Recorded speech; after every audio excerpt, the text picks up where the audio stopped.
Hi viewers, India's largest digital media network Suman టీవీకి స్వాగతం. ప్రస్తుతం మనతో ఉన్నారు motivational speaker and emotional wellness coach హరిత. నమస్తే హరిత. హాయ్ రాధా, నమస్తే. మనం ఎప్పుడు ఈ మధ్య కాలంలో బాగా ఎక్కువగా చూస్తూ ఉంటాం బ్లాక్మెయిలింగ్. మామూలుగా అయితే లవర్స్ మధ్య ఎక్కువ ఉంటుంది, at the same time friends మధ్య ఉంటుంది, రిలేటివ్స్ మధ్య ఉంటుంది, ఓన్ సిస్టర్స్ మధ్యలో కూడా కొంతమంది బ్లాక్మెయిల్ చేస్తూ ఉంటారు. ఎమోషనల్స్తో ఆడుకోవడం అనేది ఆ బ్లాక్మెయిలింగ్ వల్ల సూసైడ్లు కూడా జరుగుతూ ఉంటాయి. ఎలా దీన్ని హ్యాండిల్ చేయాలి అంటారు? ఇందులో 2 టైప్స్ ఆఫ్ కేటగిరీస్ ఉన్నాయి. ఒకటి ఏంటంటే ఎమోషనల్ బ్లాక్మెయిల్, ఒకటి రియల్గా ఫిజికల్గా బ్లాక్మెయిల్. ఒకటి ఫిజికల్ బ్లాక్మెయిల్ అంటే ఏంటి? నా ఫొటోస్ చూపించో, లేకపోతే నా మెసేజెస్ చూపించో, లేకపోతే నా పాత వీడియోలు చూపించో బ్లాక్మెయిల్ చేస్తున్నా అంటే ఏదో ఫిజికల్గా ప్రూఫ్ పెట్టుకొని బ్లాక్మెయిల్ చేసే కేస్ డిఫరెంట్.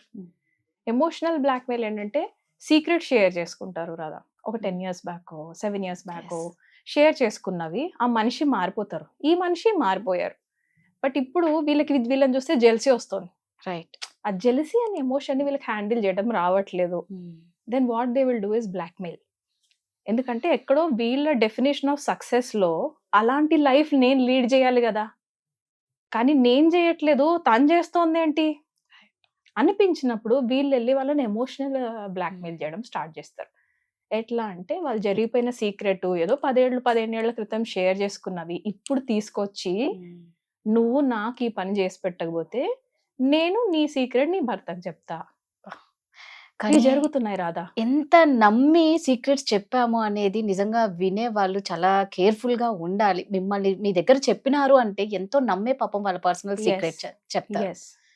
టూ మచ్ కదా. అక్కడ మనం కొంచెం తెలివితేటలు పెంచుకోవాలి రాదా. చెప్పేవాళ్ళు టైం చేంజ్ అవుతూ ఉంటుంది, పీపుల్ చేంజ్ అవుతూ ఉంటారు. అలా అని మనం కాన్షియస్ గా ఉండి ఎవరితోనూ మాట్లాడలేం. బట్ ఒకటి ఏంటంటే బ్లాక్మెయిల్ గో త్రూ అవుతున్నప్పుడు what kind of blackmail are you going through. Physical గా నిజంగా ఫోటోలు పట్టుకొని వచ్చి, సపోజ్ ఇప్పుడు boyfriend girlfriend case తీసుకుందాం. ఓకే, ఇప్పుడు ఆ అమ్మాయి వద్దనుకుంది, బ్రేకప్ అయిపోయింది, లేదా అబ్బాయి కూడా వద్దనుకున్నాడు, బ్రేకప్ అయిపోయింది. వీళ్ళు ఏం చేస్తారు, వెనక్కి వెళ్తారు. మళ్ళీ ఒక సంవత్సరం వదిలేసినట్టు వదిలేసి సంవత్సరం తర్వాత వీళ్ళు హ్యాపీగా ఉన్నారనగానే వీళ్ళకి స్టార్ట్ అవుతుంది, తిను హ్యాపీగా ఉన్నానగానే ఆ అబ్బాయికి స్టార్ట్ అవుతుంది. ఇలాంటి కేసెస్ లో వీళ్ళు ఏం చేస్తారంటే మళ్ళీ వెనక్కి వెళ్ళి వాళ్ళు ప్రైవేట్ గా ఉన్నప్పుడు ఏదైనా ఫొటోస్ దిగింటారు, లేదా ఏదైనా వాయిస్ మెసేజెస్ ఉండింటాయి, ప్రైవేట్ పిక్చర్ షేరింగ్స్ ఉండుంటాయి. అవి పట్టుకొచ్చి ఇప్పుడు నువ్వు పెట్టి నేను పబ్లిక్ లో పెడతా అన్నప్పుడు ఈ అమ్మాయి కానీ ఆ అబ్బాయి కానీ మాక్సిమం అమ్మాయిలు ఫేస్ చేస్తారు. వాళ్ళు ఎలా ఉంటుందంటే దే విల్ ఫీల్ లైక్ నా లైఫ్ అయిపోయింది ఇంకా, ఎందుకంటే పబ్లిక్ లో బయటికి వెళ్తాయి కదా ఇప్పుడు. రైట్. ఇది ఇక్కడ మనం ఎలా హ్యాండిల్ చేయొచ్చు అంటే రాదా, బికమ్ ఎమోషనల్లీ సో స్ట్రాంగ్. నేను కేసు ఎగ్జాంపుల్ మాట్లాడుతూ ఒకటి, సపోజ్ ఒక అమ్మాయి స్నానం చేస్తోంది, ఎవడో పనికి మనోడు కెమెరా పెట్టాడు. ఓకే, ఇందులో అమ్మాయి మిస్టేక్ ఏం లేదు రాదా, ఇందులో ఎలాంటి తప్పు లేదు. ఈ కేసులో అమ్మాయి ఇప్పుడు అబ్బాయి వచ్చి నేను ఈ వీడియో షేర్ చేస్తాను సో నువ్వు నా దగ్గరికి రావాలి అని అన్నాడు అనుకో, ఇక్కడ ఈ అమ్మాయి స్ట్రాంగ్ గా నిలబడగలగాలి. అంతేగాని మా అమ్మ నాన్న పరుగు పోతుందేమో, మా చుట్టాలు ఏమన్నా అనుకుంటారేమో, నేను కావాలనే నిజంగా చేశానని అనుకుంటారేమో, నేను ప్రూవ్ చేయాల్సి వస్తుందేమో, నా పరుగు పోతుందేమో, నా పెళ్ళి అవ్వదేమో, ఆల్ దీస్ ఆర్ సెకండరీ రాదా. బట్ ఆ టైంలో అదే థాట్స్ వస్తాయి, సెకండరీ థాట్స్ కే ఎక్కువ ఇంపార్టెన్స్ ఇస్తారు. అదే నేను చెప్తున్నాను. ఫస్ట్ దగ్గర నేను తప్పు చేయలేదు, ప్రపంచం నన్ను ఏమనుకున్నా పర్లేదు, I will stand for myself. దేవుడికి చెప్పండి, can you please help me అని దేవుడిని అడగండి, దే విల్ హెల్ప్.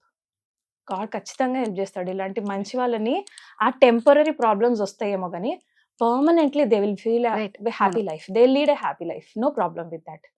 ఇక్కడ ఈ అమ్మాయి పొరపాటున ఈ కేసులో అయ్యో అని ఆ అబ్బాయి దగ్గరికి వెళ్ళింది అనుకుందాం, తర్వాత ఆ అమ్మాయి బాడీని ఆ అమ్మాయి హ్యాండిల్ చేయాలిగా.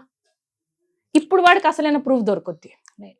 అది నా చేతిలో లేదని నువ్వు చెప్పినా మేబీ జనాలు నమ్ముతారేమో. ఇప్పుడు బాత్రూమ్ లో ఒకవేళ బయటకు పడింది వీడియో, వాడు పెట్టేశాడు అనుకుందాం, నువ్వు వెళ్ళలేదు, at least you have a point, నేను నిజంగా చేయలేదు చేశాడు, so you can go to the police and take help. నువ్వు ఇప్పుడు వాదెక్కడ బయటకు వెళ్తుందని వీడి దగ్గర నువ్వు పడిపోయావు, వాడి దాకా వెళ్ళాము, తర్వాత వాడు అప్పుడు ప్రూఫ్స్ కలెక్ట్ చేశాడు. అది ఎట్లా ఉంటది అంటే పొయ్యి మీద నుంచి స్టవ్ మీద నుంచి అట్లా ఉంటది. అది ఎట్లుంటుందంటే ఇంకా దారుణంగా చేసుకోవడం సిచ్యువేషన్. ఆల్రెడీ సిచ్యువేషన్ వచ్చింది, బ్లాక్ మెయిల్ చేస్తున్నాడు, ఆ పర్సన్ ఊరికే ఉంటాడా, he will go back to that again. No, ఇప్పుడు పక్కా ప్రూఫ్ తెచ్చుకుంటాడు, ఇప్పుడు నువ్వు కావాలని వెళ్ళావంటాడు. ఇది అసలైన డేంజర్. సో ఆ టైంలో ఆ మనిషి ఏం చేయాలి మరి అలాంటి ప్రాబ్లం వచ్చినప్పుడు అంటే థింక్ పాజిటివ్లీ అండ్ కొంచెం స్ట్రాంగ్ అవ్వండి అబ్బా. Emotionally we have to become so strong. ఎట్లా అయిపోవాలంటే రాక్ లెక్క అయిపోవాలి, రైట్? సో ఇక్కడ నేనేం చెప్తా అంటే నిజంగా మీరు తప్పు చేస్తే తప్పు చేశానని ఒప్పుకోండి, రైట్? ఎమోషనల్గా ఇక్కడ స్ట్రాంగ్ అవ్వండి. No person is there in the world నేను ఏ తప్పు చేయకుండా నీ ఏజ్ వచ్చాను అన్న వాళ్ళు ఎవరు ఉండరు. Everybody learns from mistakes. ఆ చిన్న పొట్టి మిస్టేక్స్ ఏముంటాయి, లవ్లు, బ్రేకప్లు, ఏదైనా చిన్న చిన్న షేరింగ్లు, ఇదే కదా. అది పెద్ద ప్రాబ్లమ్స్ ఏం కాదు చనిపోయేంత. ఏదైనా సరే don't kill your self, don't kill others, right? అంటే ఎమోషనల్ గా స్ట్రాంగ్ గా ఉండడం నేర్చుకోవాలి. ఎమోషనల్ గా స్ట్రాంగ్ గా ఎవరు నేర్పిస్తారు రాదా? మనకు మనమేనా? Life is a lesson. Life వద్దన నేర్పిస్తుంది రాదా, పడతా. సో మనం ఇందాక హరిత నువ్వు అన్నావు కదా, చాలా స్ట్రాంగ్ గా, నిజంగా ఇది కరెక్ట్ పాయింటే. బట్ ఏంటి అంటే మనం పిల్లలకి ఏమన్నా ముందే చిన్నప్పటి నుంచి మనం వాళ్ళని స్ట్రాంగ్ గా ఇట్లా ఎమోషనల్ గా వాళ్ళని స్ట్రాంగ్ గా ఉంచేలా చేయొచ్చా? డెఫినెట్లీ. ఇప్పుడు నా లైఫ్ లో పర్సనల్ గా 3 మొలెస్టేషన్ కేసెస్ నేను ఫేస్ చేశాను. ఓకే, అంకల్స్, అది కూడా ఓకే. ఆ అంకుల్ మాతోని హ్యాండిల్ చేయటం, we were very young, first second classes, మాకు తెలియని కూడా తెలియలేదు. నాకు మా పాప బయటకు వెళ్తున్న ప్రతిరోజు భయం వేస్తుంది రాధ. సో నేనేం చేస్తాను, బికాజ్ ఐ ఫేస్డ్, నేను ఆపకూడదు కదా తన లైఫ్ లో, నేను ఆపకూడదు. Soul is on a journey, తన ఎంజాయ్మెంట్స్ కి నేను అడ్డు రాకూడదు. But at the same time because I went through, నా సోల్ ఏం చేస్తుంది, జాగ్రత్త జాగ్రత్త, పాప ఆడపిల్ల Haritha, this is also not wrong. నేను గుడ్ టచ్ బ్యాడ్ టచ్ నేర్పించొచ్చుగా మా పాపకి. స్ట్రేంజర్ వెళ్తున్నాడు, స్వీట్ హార్ట్, తను షేక్ హ్యాండ్ వరకు ఓకే, నేను ఇట్లా పట్టుకుంటే పర్లేదు, ఇది గుడ్ టచ్ బ్యాడ్ టచ్ అని నేర్పించా. 5 minutes గుడ్ టచ్ మాన్, ఇలా ఇలా ఇలా ప్రెస్ చేశాను, గుడ్ టచ్ బ్యాడ్ టచ్ అని అడిగా, బ్యాడ్ టచ్ అది నేర్పించి బయటికి పంపించిన. 5 minutes training and your goal. ఇంకా ఏమన్నా అడిగితే, నిన్న మళ్ళీ నేను మా హస్బెండ్ ఇద్దరు కలిపి పిల్లలకి ట్రైనింగ్ ఇచ్చాను. ఏంటి అంటే రీసెంట్ గా మా ఇంటి దగ్గరలో బాబుని ఎత్తుకెళ్ళిపోయారు. స్కూల్ నుంచే బాబు ఇంటికి వెళ్తుంటే, నేను డ్రాప్ చేస్తా పద అన్నాడంట, వాడు ఎక్కాడు, వాడు వెళ్ళిపోయాడు. 3 days అయింది బాబు మిస్సింగ్ అయ్యి. ఇది విన్నప్పుడు ఆబ్వియస్లీ పేరెంట్స్ కి న్యూ ఇన్ఫర్మేషన్ వచ్చింది కదా, will go through these things కదా. లాస్ ఆఫ్ చిల్డ్రన్ ఉంటుంది డెఫినెట్లీ, ఫియర్ ఆఫ్ లాస్. మేమేం చేసామంటే ఫియర్ ఆఫ్ లాస్ ని కొంచెం బెటర్ గా డీల్ చేయొచ్చు కదా.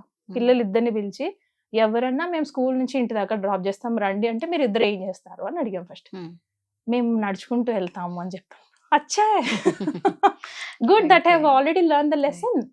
సరే, మా పాపకు కూడా చెప్పాను, మాక్సిమం పాప రాదు, నీకు ఎవరన్నా చాక్లెట్ ఇస్తే ఏం చేస్తావు? నేను చాక్లెట్ తీసుకోను, థ్యాంక్ యూ మా అమ్మ ఇస్తుంది. ఫోర్స్ చేస్తే ఏం చేస్తావు? చేతిలో పెడితే ఏం చేస్తావు? నెక్స్ట్ లెవెల్ కి ట్రైన్ దన్ను. బ్లాక్ మెయిల్ కూడా అలాంటిదే. స్టార్ట్ డిస్కసింగ్ రాదా. ఇక్కడే మన ఇండియన్ సిస్టమ్ లో మనం తప్పు చేసేది ఏంటంటే, నేను ఫేస్ చేసినవి నేను ఎవరితో షేర్ చేయకూడదు అనుకుంటాం. అంటే సీక్రెట్స్ నేను కాదనట్లా, బట్ పబ్లిక్లీ షేరింగ్ వల్ల వాళ్ళకి అవేర్నెస్ వస్తుంది. అచ్చా, ఇది నేను ఒక్కదాన్ని కాదు, అందరూ ఫేస్ చేస్తారు ఇంచుమించుగా. సో తను ఎలా బయటపడింది, నేను ఎలా ఇన్స్పిరేషన్ తెచ్చుకోవచ్చు, ఓకే నేను ఇలా బయటపడొచ్చా అన్న సిగ్నల్ వాళ్ళకి మనం మాట్లాడితేనే తెలుస్తుంది. సో ఎమోషనల్ బ్లాక్మెయిల్ మనకి ఏమైనా జరిగినా, start discussing them in the form of stories. తెలుసా అప్పుడు ఏమైందో అని కొంచెం మనం షేర్ చేయడం మొదలు పెడితే, people will get many insights, దానిలో చాలా లెసన్స్ నేర్చుకుంటారు. Start talking, start sharing. First of all మన బాడీలోంచి కూడా బయటికి వెళ్ళిపోతుంది రాదా, we will let that out. నిజంగా బ్లాక్మెయిలింగ్ అనేది చాలా డేంజర్ అండ్ వర్స్ట్ అనమాట. మీరు బ్లాక్మెయిల్ చెయ్యకండి. ఎవరన్నా మనల్ని చేసినా, ఇందాక హరిత చెప్పినట్టు నిజంగా కొంచెం స్ట్రాంగ్ గా ఉండండి. ఏం చేయాలని ఆలోచించండి. ఆ తప్పుకి ఇంకో 10 తప్పులు చెయ్యకండి. Thank you.